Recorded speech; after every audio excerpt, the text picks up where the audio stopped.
3টা থেকে 3:30 এর মধ্যবর্তী সময়ে আমাদের পালং থানার অন্তর্গত যে মজিদ জরিনা ফাউন্ডেশনের যে মার্কেটটা আছে, এই মার্কেটে ব্রিটিশ আমেরিকান টোবাকোর এদের সেলস ডিস্ট্রিবিউটর একটা অফিস আছে। তো এই অফিসে একটা ডাকাতির সংবাদ আমরা গতকাল রাতেই প্রাপ্ত হই এবং সেই সংবাদের প্রেক্ষিতে তাৎক্ষণিকভাবে আমাদের পুলিশ এখানে রেসপন্স করে।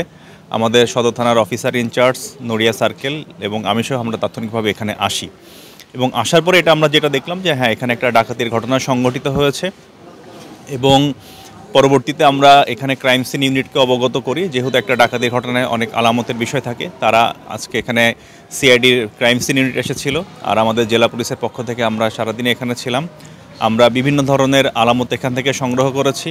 যারা যারা এই প্রতিষ্ঠানের সাথে প্রত্যক্ষ বা পরোক্ষভাবে কর্মরত আছেন তাদের প্রত্যেকের আমরা আলাদা আলাদাভাবে জিজ্ঞাসাবাদ করতেছি এবং এই দোকানের বেশ কিছু সিসিটিভি ফুটেজ আছে, সেগুলা আমরা কিছু কিছু সংগ্রহ করতে পেরেছি। কিছু কিছু ক্যামেরাগুলো নষ্ট, সেগুলো যাচাই বাছাই করতে পারি নাই। এই সামগ্রিক যে বিষয়গুলো, ক্রাইম সিন ইউনিটের এভিডেন্স, সিসিটিভি ফুটেজ এবং আমাদের তথ্য প্রযুক্তি, এইগুলো আমরা এখন বিশ্লেষণ করছি। বিশ্লেষণ করে আমরা পরবর্তীতে বলতে পারবো যে আসলে ঘটনাটাতে কে বা কারা ছিল, কতজন ব্যক্তি এসেছিল এবং কি কি জিনিস খোয়া গেছে, সেগুলো আমরা বিস্তারিত এখন জানতে পারবো। আমাদের তদন্ত কার্যক্রম বলা যায় মাত্র শুরু। একটা ডাকাতির ঘটনা অনেক সময় নিয়ে তদন্ত করতে হয়। আমরা তদন্ত কার্যক্রম শুরু করেছি। ক্যামেরায় ওয়াও, স্টাইল দেখাও, Xenon X21 পারলে ঠেকাও। আর আইনগত ব্যবস্থা এটা প্রক্রিয়াধীন। বাদীপক্ষকে বলা হয়েছে, তারা বললে আমরা যে ধারায় একটা মামলা রেকর্ড করব। ব্যবসায়ীদের আতঙ্ক বলতে আসলে আতঙ্কিত হওয়ার কিছু নাই। আপনারা জানেন সারা বাংলাদেশে অনেক জায়গাতেই এই সম্পত্তি সংক্রান্ত অপরাধের ঘটনা ঘটেছে।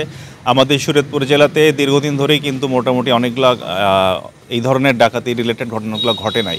দীর্ঘদিন পরে আজকে একটা ঘটনা ঘটলো। আমি বলবো ব্যবসায়ীদের আতঙ্কিত হওয়ার কিছু নাই, আমরা সতর্ক আছি। ইনশাল্লাহ ভবিষ্যতে আর এই ধরনের ঘটনাগুলো ঘটবে না।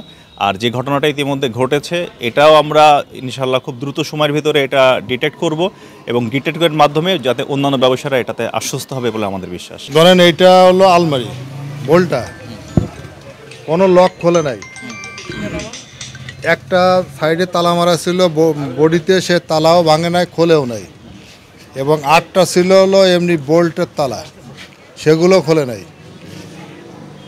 এই আলমারির উপরে যে পাটটা, এই পাটটা হলো এইভাবে কাটিছে, গ্রাইন্ডিং মেশিন দিয়ে কাটছে, কাটে তারপরে ওর ভিতরে যে ব্যাগ ছিল, ব্যাগ টেনে ব্যাগ ছিঁড়ে টাকা বের করে নিয়ে গেছে। যেভাবে বোল্ট কাটছে এরকম আমরা অদ্যাবধি যতগুলো আমি ক্রাইম সিন করছি এরকম ঘটনা আমার নজরে পড়ে নাই।